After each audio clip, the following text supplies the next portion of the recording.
Hello, good day to all. Myself Shajan Babu. I'm here to give a seminar on the topic secondary messengers. So, straight away, let's get to the definition of secondary messengers. Secondary messengers are the molecules or ions that relay signals, that is, receive and transfer signals received at receptors on the cell surface to target molecules inside the cells or to the effector proteins. Secondary messengers they trigger the physiological changes at cellular levels such as proliferation, differentiation, migration, survival, and apoptosis. They are one of the triggers of the intercellular transduction cascades. The second messenger's levels are controlled temporarily and spatially, and during signaling, enzymatic reactions or opening of ion channels ensure that they are highly amplified. These secondary messengers diffuse rapidly from the source and bind to the target proteins to alter their properties, activity, localization, stability, etc. to propagate signaling. These are the types of secondary messengers: hydrophobic molecules, hydrophilic molecules, gases.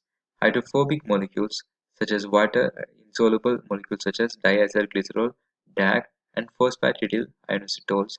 Hydrophilic molecules, water insoluble molecules such as cyclic AMP, CGMP, IP3, and calcium.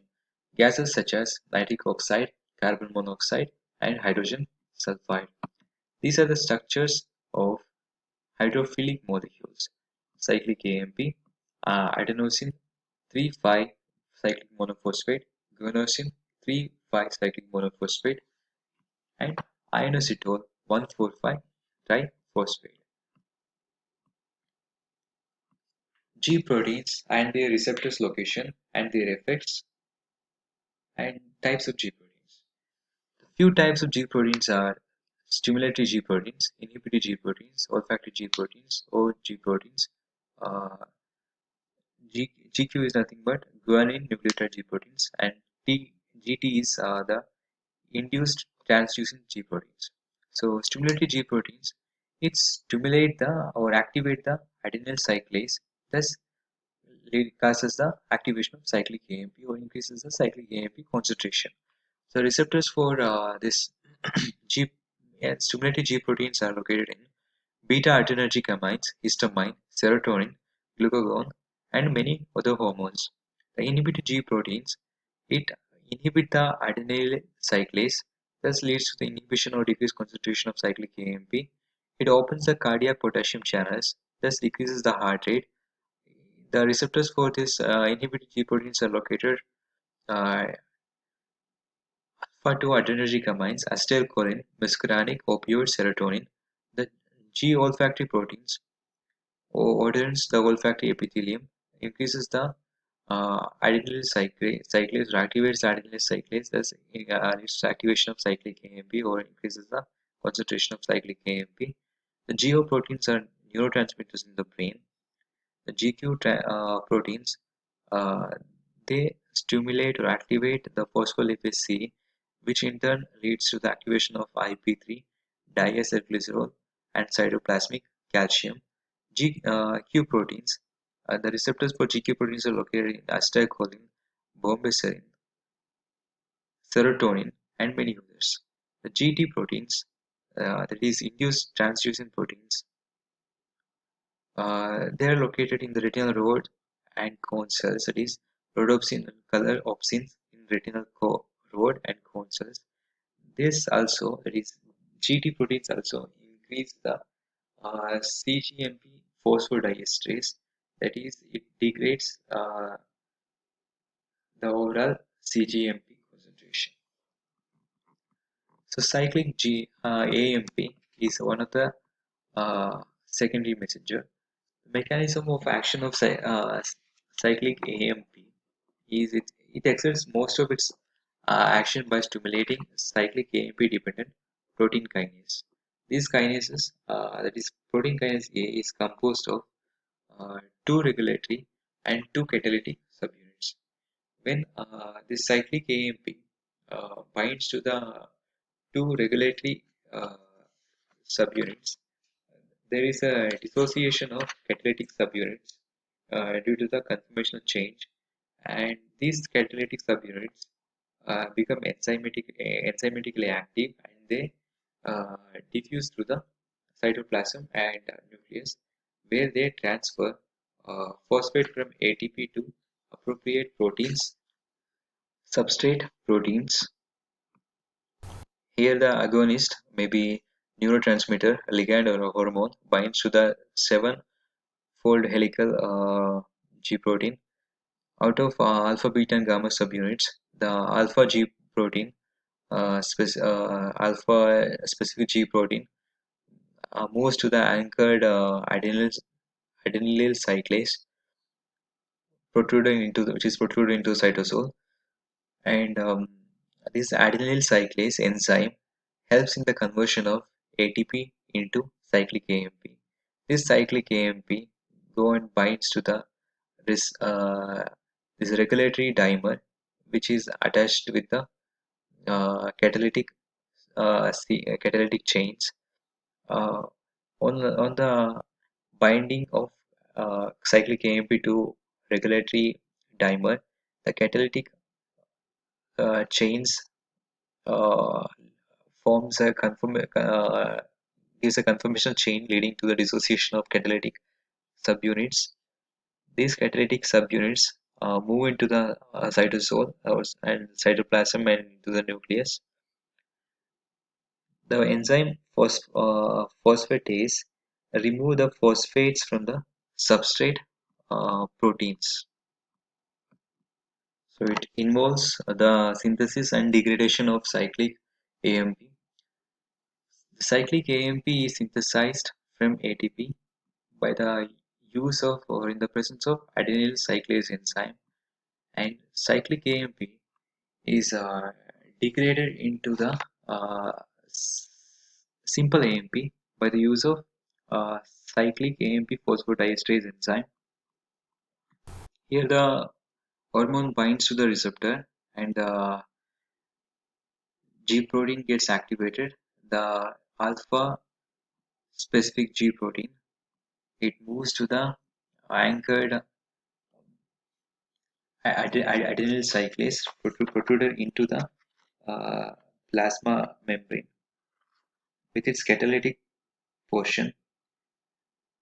Normally, this adenyl cyclase is inactive until the alpha G protein binds to the adenyl cyclase. This adenyl cyclase enzyme then converts ATP into the cyclic AMP. This cyclic AMP uh, binds to the regulatory dimer, which is attached with the catalytic subunits. On binding, this catalytic subunits dissociates from the regulatory dimer due to the conformational change, and these catalytic subunits move to the uh, cytoplasm and then to the nucleus. Increase in cyclic AMP activate the transcription of specific target genes that contain a regulatory sequence called the CAM response element, or CRE.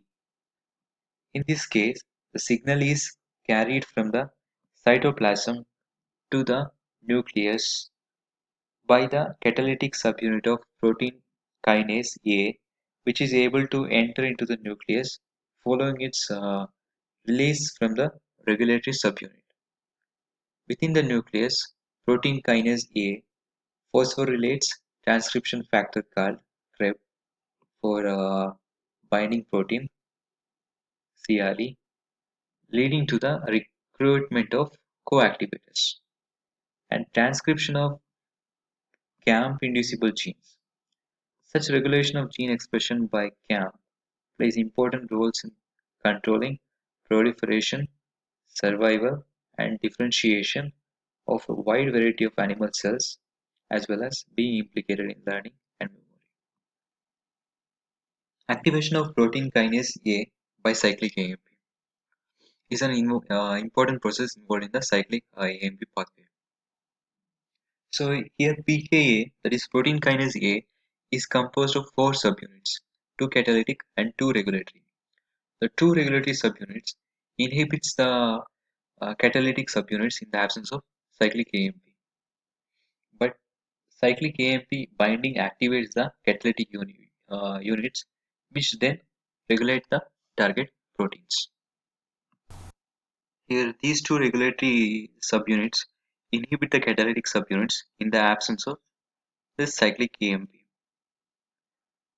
Then cyclic AMP activates protein kinase A as these four units by binding to the regulatory subunits, causing the regulatory subunits to change conformation. Here the conformation has undergone. The catalytic subunits then detach. See, here it is detached. They are now activated. These are enzymatically activated and can phosphorylate target proteins in the cell. And this picture is about the roles of G proteins and cyclic AMP in signal transduction. So here the G protein mediates signal transduction through G protein linked receptor. When a messenger binds, that is a ligand molecule binds to the receptor, the G protein specific protein is activated. In the inactive state, the alpha, beta, gamma subunits are present as a complex with the GDP bound to the alpha subunit. When a receptor is activated, see when a receptor is activated by binding of its specific ligand on the outer surface of the plasma membrane, the receptor messenger complex associates with the GS protein, causing the displacement of GDP by GTP and the dissociation of GS alpha GT complex. The GTP GS alpha complex then binds to a molecule of membrane bound adenylyl cyclase, activating it for the synthesis of cyclic AMP. Here, activation ends when the ligand leaves the receptor. The GTP is hydrolyzed to GDP by the GTPase activity of the GS alpha subunit, and the GS alpha dissociates from the adenylyl cyclase. The adenylyl cyclase then reverts to the inactive form. The GS alpha reassociates with the GS beta gamma subunits. So here the cyclic AMP cyclic AMP molecules in the cytosol are hydrolyzed to AMP by the enzyme phosphodiesterase in the cell. Enzyme phosphodiesterase is the enzyme which degrades a cyclic AMP. This further ensures that the signal transduction pathway will shut down properly when the concentration of ligand outside the cell declines. An increase in cyclic AMP concentration can produce different effects in different cells. When cyclic AMP is elevated in skeletal muscle and liver cells, the breakdown of glycogen is stimulated. In cardiac muscle, the elevation of cyclic AMP strengthens heart contraction, whereas in smooth muscle, contraction is inhibited. In blood platelets, the elevation of cyclic AMP inhibits their mobilization during blood clotting, and in intestinal epithelial cells, it causes the secretion of salts and water into the lumen of gut.